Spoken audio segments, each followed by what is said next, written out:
Hello बच्चों, मैं संजय कुमार निमेश। आज हम टॉपिक स्टार्ट करने जा रहे हैं पीएच का हमारे जीवन पर क्या महत्व है।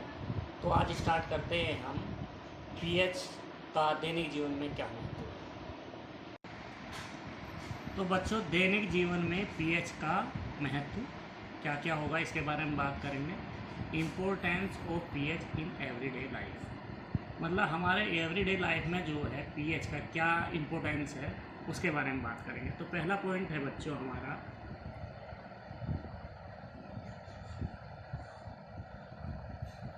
पौधों एवं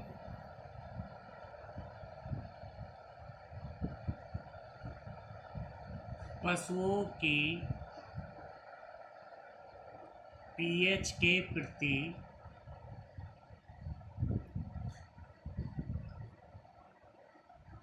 संवेदनशीलता।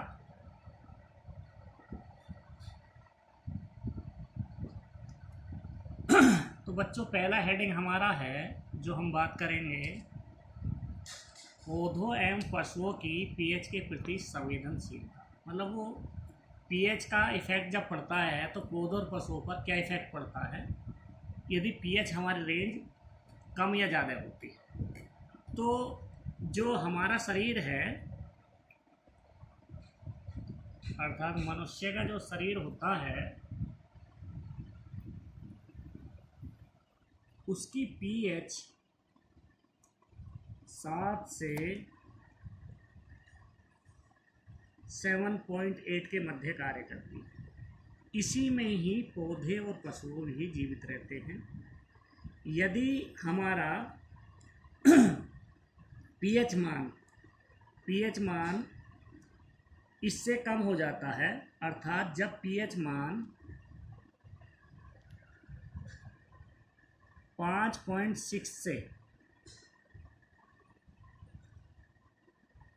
कम हो जाता है तो पौधे एवं पशुओं को जीने के प्रति संवेदनशीलता में बहुत अधिक कठिनाई उत्पन्न होने लगती है, क्योंकि जब पीएच का मान 5.6 से कम होता है तो जो जल वर्षा होती है, जब जल वर्षा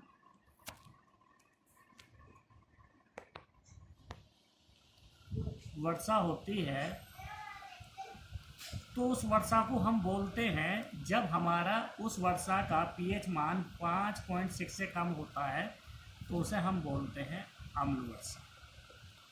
तो अम्ल वर्षा में बच्चों सल्फर डाइऑक्साइड, नाइट्रिक अम्ल जैसी हमारी गैसें उत्पन्न होती हैं, जिससे पौधे और पशुओं पर वो अम्ल या गैसें जो हैं, हमारे अम्ल जो हैं, एक H2SO4, HNO3, वो डायरेक्ट उनके शरीर पर पड़ते हैं, जिससे उनमें चर्म रोग या पौधों को नष्ट हो जाते हैं। और दूसरी बात बच्चों ये है, जब वर्षा होती है तो वर्षा का पानी जो नदियों में जाता है, जिससे उसमें हानिकारक तत्व भी उपस्थित होते हैं, जिस तरह से हमारे आजकल सल्फर डाइऑक्साइड गैस है, वो भी हमारी ज़्यादा इफेक्ट डालती है अम्ल वर्षा में। तो नदियों के पानी में ये पहुंचने पर जो भी हमारे जीवित पशु या कोई भी हमारे पशु पक्षी हैं और जीव जंतु हमारे पानी में रहते हैं, उसको इफेक्ट डालते हैं। तो पहला पॉइंट बच्चों ये है। नंबर 2,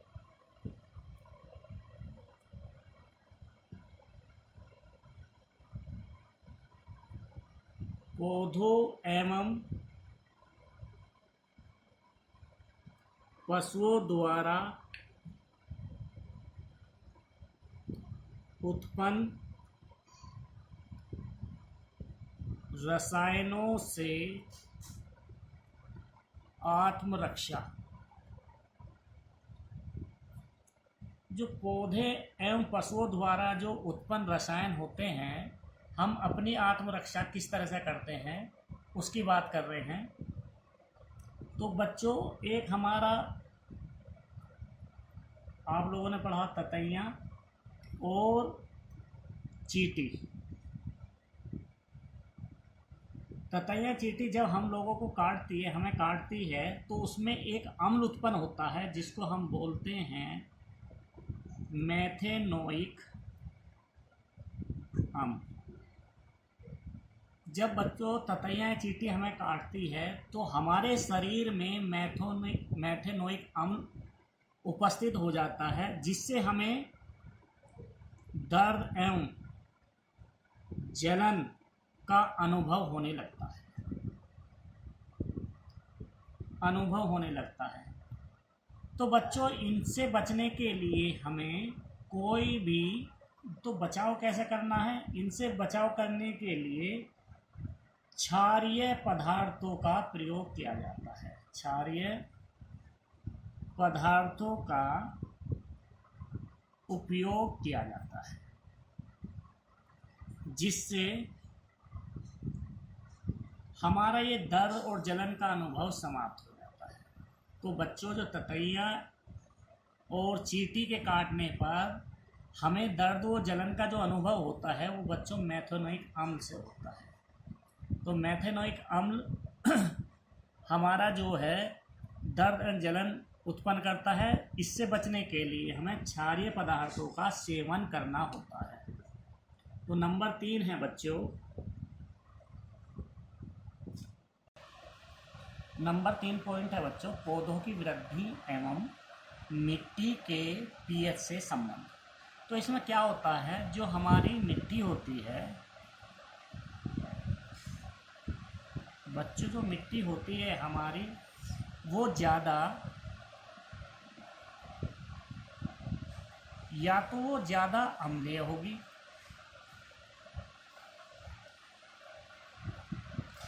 या क्षारीय होगी। जब मिट्टी हमारी ज़्यादा अम्लीय या क्षारीय होती है तो पौधों की उचित मात्रा में वृद्धि नहीं होती। ना तो ज़्यादा अम्लीय हो जब वृद्धि नहीं हो सकती, या ज़्यादा क्षारीय हो जब वृद्धि नहीं होती है। तो उचित वृद्धि नहीं होती है यदि मिट्टी अम्लीय है।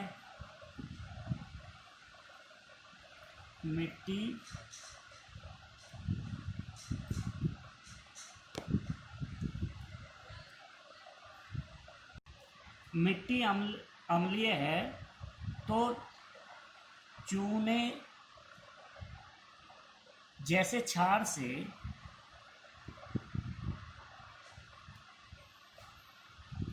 उदासीन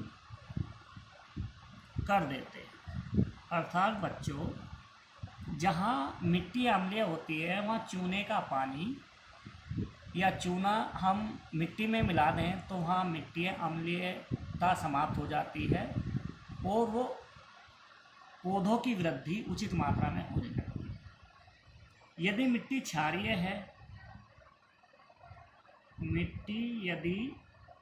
क्षारीय है, तो बच्चों हमें उसमें खाद या कंपोस्ट डालते हैं, जिससे हमारी मिट्टी अम्लीय हो जाती है और उचित मात्रा में पौधों की वृद्धि होने लगती है। तो नेक्स्ट पॉइंट है बच्चों हमारा,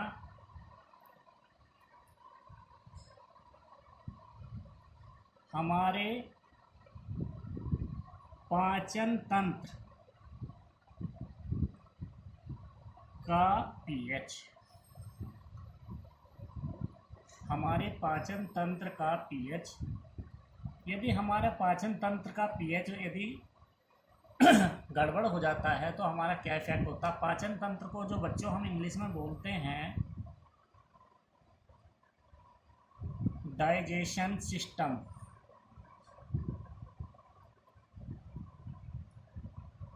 सिस्टम बोलते हैं। तो बच्चों जो हमारा पाचन तंत्र होता है या डाइजेशन सिस्टम होता है, उसमें हमारा HCl हाइड्रोक्लोरिक अम्ल हमारे खाने को पचाता है, डाइजेशन करता है। हाइड्रोक्लोरिक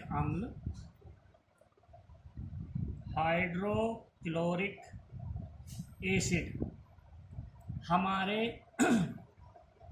खाने को पचाता है। यदि हाइड्रोक्लोरिक अम्ल की मात्रा अधिक या कम होती है तो हमारा डाइजेशन सिस्टम खराब हो जाता है, जिसके लिए हमें क्या उपयोग करना है उसकी बात करते हैं बच्चों।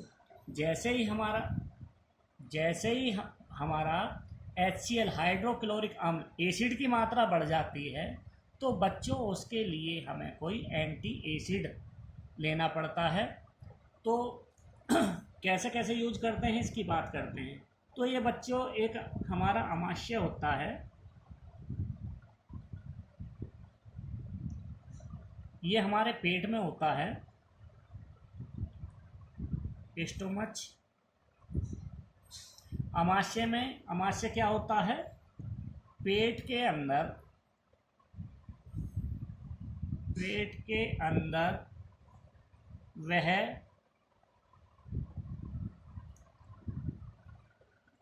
थैली नुमा भाग जिसमें भोजन किए हुए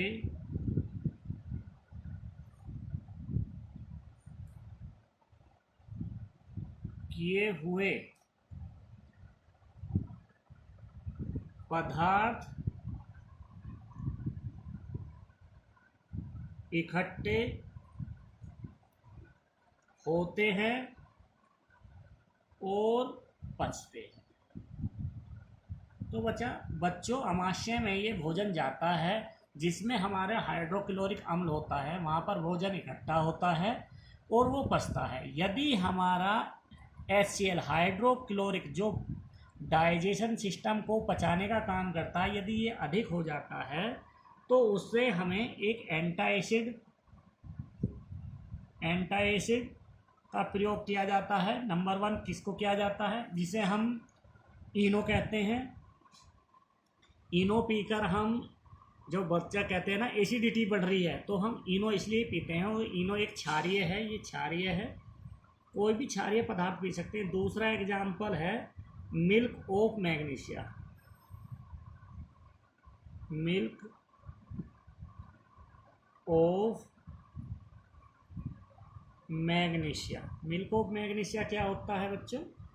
ये होता है MgOH2, मैग्नीशियम हाइड्रोक्साइड। जिसमें भी पदार्थ में होगा, जिस भी टैबलेट में होगा बच्चों, वो हमारा क्षारीय का काम करेगी, अर्थात वो एसिडिटी को समाप्त करेगी। या तो हम इनो पिए या मिल्क ऑफ मैग्नीशियम का कोई भी प्रोडक्ट हमारा टैबलेट में है तो वो भी हमारे जो एसिडिटी को वो समाप्त करता है।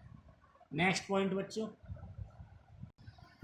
pH परिवर्तन के कारण दंत क्षय। यदि pH मान हमारा 5.5 से कम होता है तो दांत हमारे टूटने या क्षय होने प्रारंभ हो जाते हैं। तो दांतों का इनेमल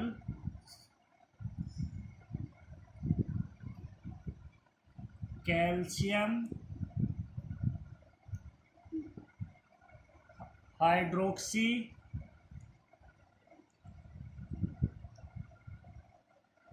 एपेटाइट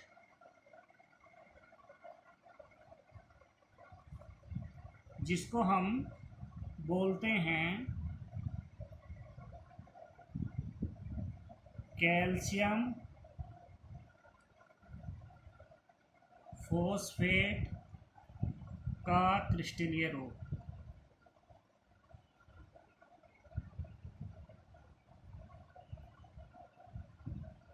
से बना होता है।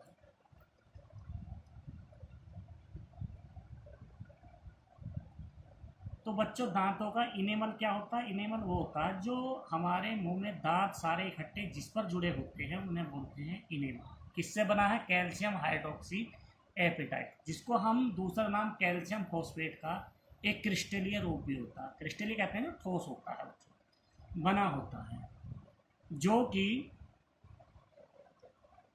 कि शरीर का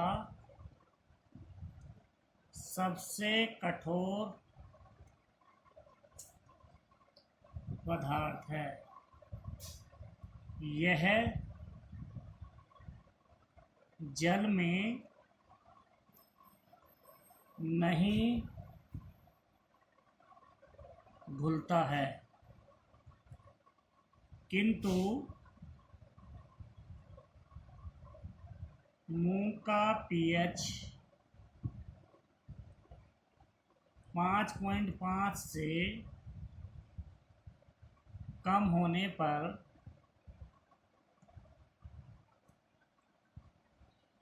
दांत का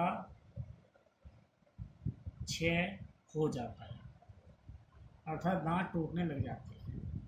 तो बच्चों क्या है, जब हमारे मुंह का पीएच 5.5 से कम होता है तो हमारे दांत टूटने प्रारंभ हो जाते हैं।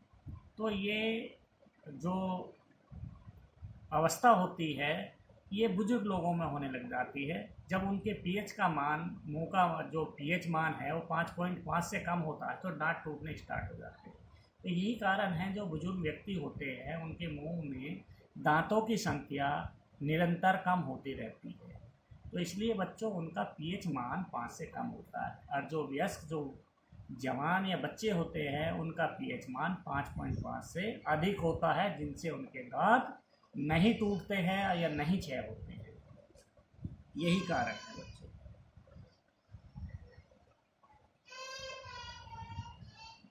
तो इससे एक जो उपाय है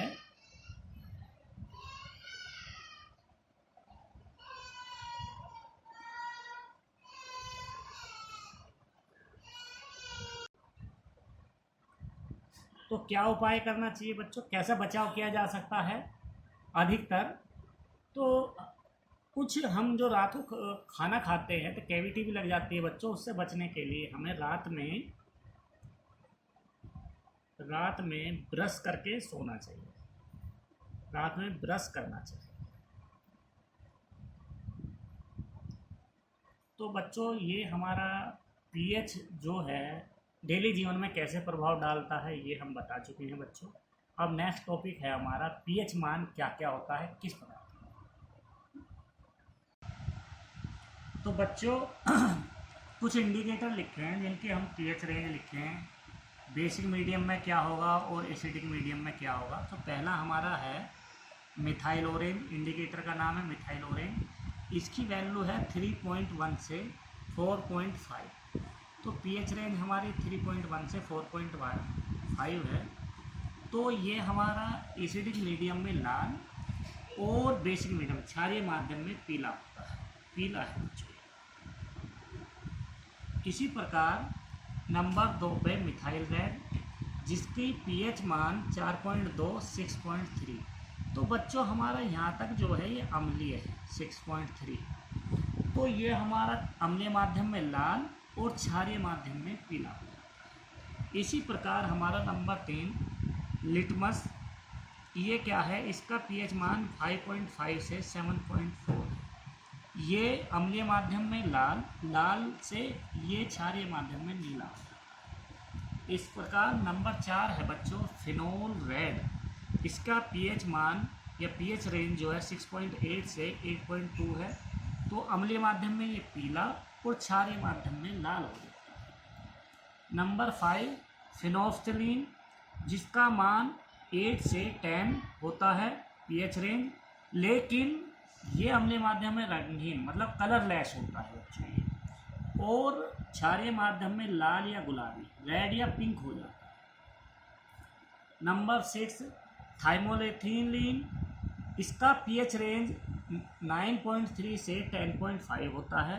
ये भी कलरलेस रंगहीन होता है, लेकिन क्षारीय माध्यम में नीला होता है। तो बच्चों कुछ और पदार्थों के हम पीएच मान लिख रहे हैं तो उनको भी ध्यान देना कैसे कैसे।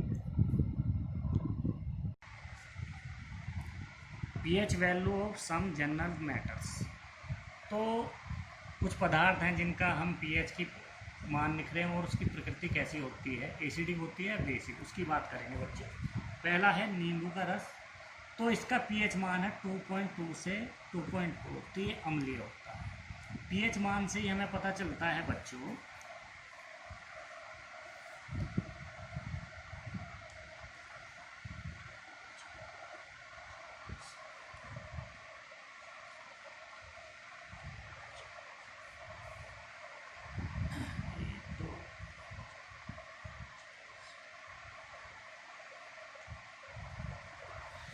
यदि pH 1 है, 1 2 3 4 5,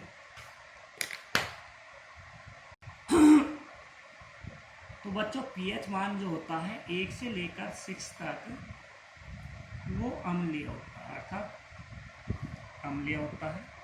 7 पर हमारा उदासीन होता है और 8 से लेकर 14 तक क्षारीय होता है। तो इसी आधार पर हमने इसकी प्रकृति लिखी है, कैसी अम्लीय है, क्षारीय है, उदासीन है। तो देखो बच्चों, पहला है नींबू का रस 2.2 से 2.4, तो 6 तक हमारा अम्लीय होता है, तो ये अम्लीय है। नंबर 2 सिरका, जिसका पीएच मान 2.4 से 3.4, तो ये भी हमारा अम्लीय, 6 से कम है, ये भी अम्लीय है। अंगूर 3.1 से 4.5, 6 से कम है, ये भी अम्लीय है। संतरे का जूस 3.5, ये भी 6 से कम है, इसलिए ये अम्लीय है। केला, इसका पीएच मान 4.5 से 4.6 होता है, ये भी अम्लीय है क्योंकि ये 6 से कम है। टमाटर 4.7, ये भी 6 से कम है, अम्लीय है। कॉफ़ी का पीएच मान 5, ये भी अम्लीय है। नंबर 8 पर दूध 6 से 6.6, तो ये बच्चों इस तरह से है, 7 से कम है तो ये अम्लीय होता है, तो 7 से कम है, अम्लीय है। रक्त 7.4, 7 से अधिक है, क्षारीय है। आंसू 7.4, 7 से अधिक है, क्षारीय है। अंडा 7.8, ये हमारा बच्चों क्षारीय, गलत लिखा गया है, अम्लीय यहाँ क्षारीय है। तो इस तरह से पीएच का मान हमें पता हो तो उसकी प्रकृति बता सकते हैं कि वो अम्लीय है या क्षारीय है।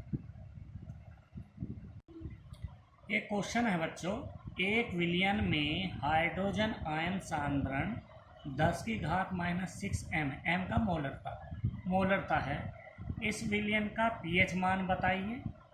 विलयन अम्लीय होगा या क्षारीय, ये भी बताना है। तो बच्चों दिया है हमें, उत्तर है इसका,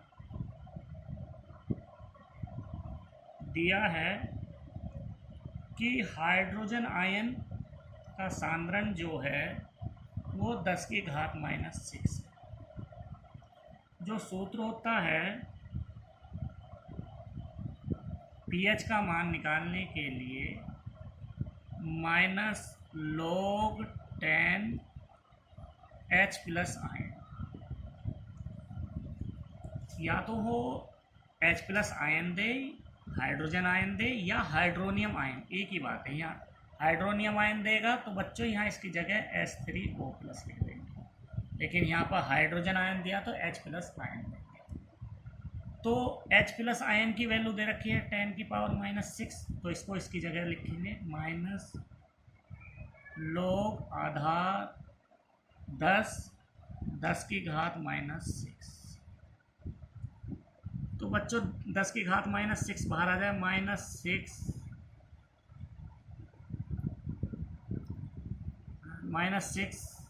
उससे पहले माइनस है बच्चों, ये -6 पहले आ गया है।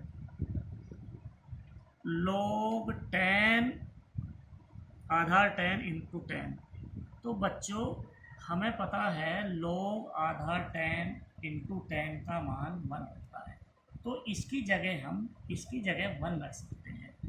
तो बराबर -6 की मल्टीप्लिकेशन 1, इसकी मान हो गया 1, माइनस माइनस प्लस हो जाएगा, तो वैल्यू आएगी 6 × 1, तो 6 की 1 में गुना करेंगे 6, तो पीएच मान आया हमारा 6। तो 7 से जब कम होता है बच्चों तो वो हमारा होता है अम्लीय। तो ये अम्लीय होगा। चूंकि विलयन का पीएच मान 7 से कम है, अतः विलयन अम्लीय होगा। तो इस फार्मूले से बच्चों ये हम क्वेश्चन सोल्व किया है। एक क्वेश्चन हम OH माइनस का दिखा देते हैं, फिर जो भी प्रॉब्लम हो बच्चों आप बताना, उसको हम सोल्व करेंगे। दूसरा एग्जाम्पल है, किसी विलयन का पीएच मान 5.5 है तो पीओएच की गणना कीजिए। तो हमें दिया है, आंसर निकाल रहे हैं बच्चों, दिया है पीएच बराबर 5.5। तो एक फार्मूला होता है pH plus POH is equal to 40 सूत्र से। तो बच्चों पीएच की वैल्यू दे रखी है 5.5 प्लस POH इजकल टू 14। तो POH का मान निकाल लेंगे, POH 14 माइनस 5.5, तो POH 8.5। तो इस तरह से हम POH भी निकाल सकते हैं। क्योंकि विलयन का पीएच मान 8.5, पीएच मान 7 से अधिक है, अतः विलयन क्षारीय होगा। दूसरा एग्जाम्पल बच्चों हमने आपको दैनिक जीवन में क्या क्या पीएच का महत्व है वो बताया है, प्रकृति क्या है पीएच रेंज के अनुसार बताया है, न्यूमेरिकल कराए हैं। यदि बच्चों आपको वीडियो अच्छी लगी हो तो लाइक, सब्सक्राइब और शेयर करना ना भूलें। ठीक है बच्चों, नेक्स्ट वीडियो के साथ मिलेंगे आप लोगों से। ओके।